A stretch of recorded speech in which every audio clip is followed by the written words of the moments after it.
In this series of video, we are going to see what is SCADA, what are its application, how to install SCADA in your computer, and how to design screens in SCADA software, and how to link that with your PLC to read and write the information. Okay, these are the typical things we are going to learn in this course. So this covers generally the basic aspects of SCADA.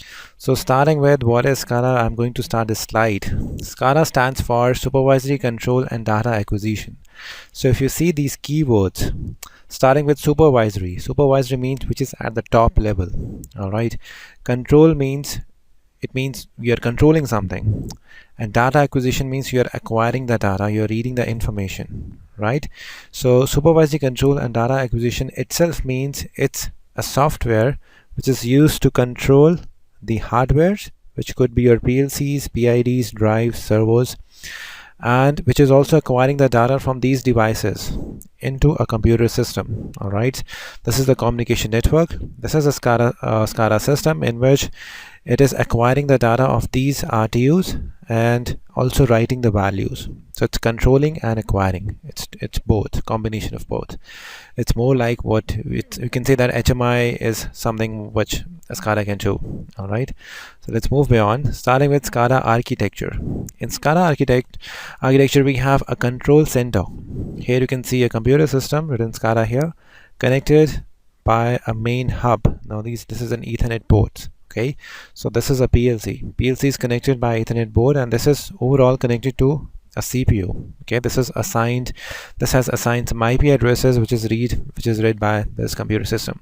Now this PLC is connected to various field instruments. This could be your temperature scanner, or it could be any the sensors, and it could be sensors or actuators, various analog or digital. These are connected to your CPU, your PLC. Okay, and PLC is connected to your computer via main hub.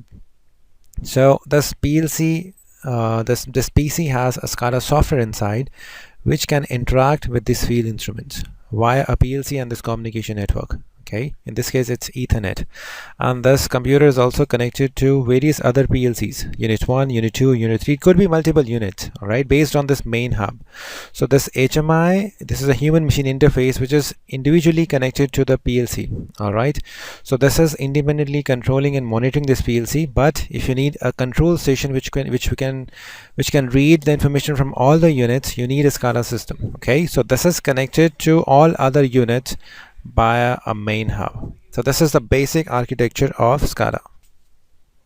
Now let's see an example of the SCADA architect. Now you can see here we have a pump. All right, now this pump is having some of its own function. Now this is controlled by a PLC. All right, this is, you can say this is a tank, this is a level sensor which is giving information to another PLC, and this is a solenoid valve. So here we are controlling the level, okay, and here we are controlling the speed of the pump. So this is a kind of a process in which we are controlling the speed and we are controlling the level.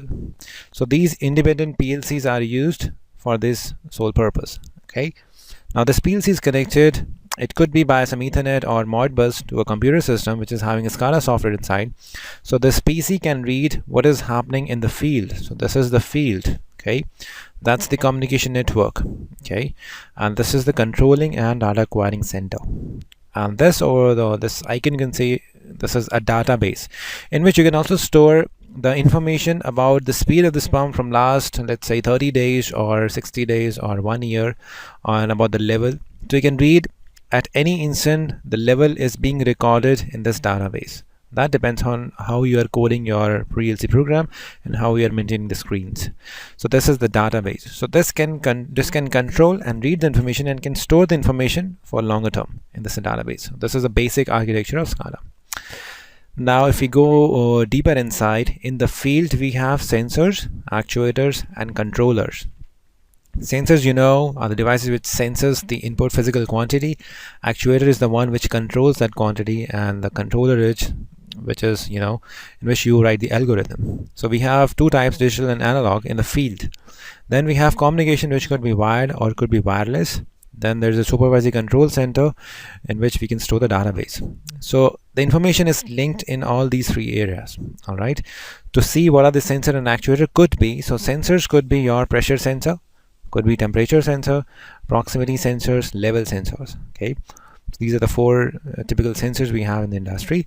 Actuators could be valves, could be motors, or could be pumps.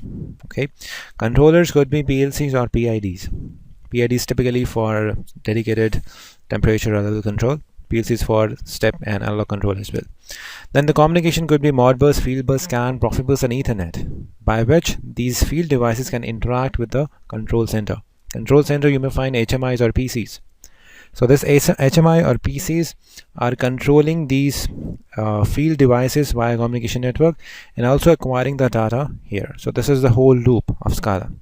So the data can be acquired, you can display that, the information can be displayed, supervisory control is there. You can also add some alarm and tagging, okay, and data logging can be done. So it says a typical industrial control system is the one which is used to monitor and remotely control critical industrial processes. So there we need a SCADA system in which you have some critical processes which we need to control and monitor at a larger scale. Okay, so typical application of SCADA includes in food processing industry. Now if you can see here, this is a food conveyor lines, and this is a typical screen in which we can control the opening and closing of valve. You can control the temperature, you can control the flow, and you can control the level as well. Typical three processes we have which we can control: level, flow, and temperature. Okay, this is for the food industry. This is how you can make screen to depict what's happening in the field. This is a field and that's the control station. Another example is chemical industry. From outside you will see a big tanks, things like that. In the screen you can visualize the level, the temperature, and the flow of the liquid inside this tank in this SCADA screen. So you can see here closely, here it is written start, stop. You can start and stop the pump from here, and we have several set points. This is a GPM, this is the flow of what is happening inside the pump, and here you have a backwash filter pump. You can on and off, you can read the readings of this pump on the screen. So everything is happening online here, plant status, or what is happening actually in the field. So this is the control station. So you can monitor the data, and if you think that something is wrong, you can put it in the manual mode, or you can stop the pump. So this is the controlling. What these values are, this is the data acquired. Okay, so this is data acquisition, these values, and controlling. For controlling you have these buttons. So two things are happening all together. Another example could be water treatment plant, in which this is a typical layout of a water treatment plant in which you can see the liquid, the level of the liquid, the temperature, and the flow. All these are the three main areas you can see. So that was the three basic applications of SCADA, and if you have any doubt, give me a comment. In the next video we'll see how you can download a SCADA software for free. All right, let's see that in the next video. Thank you.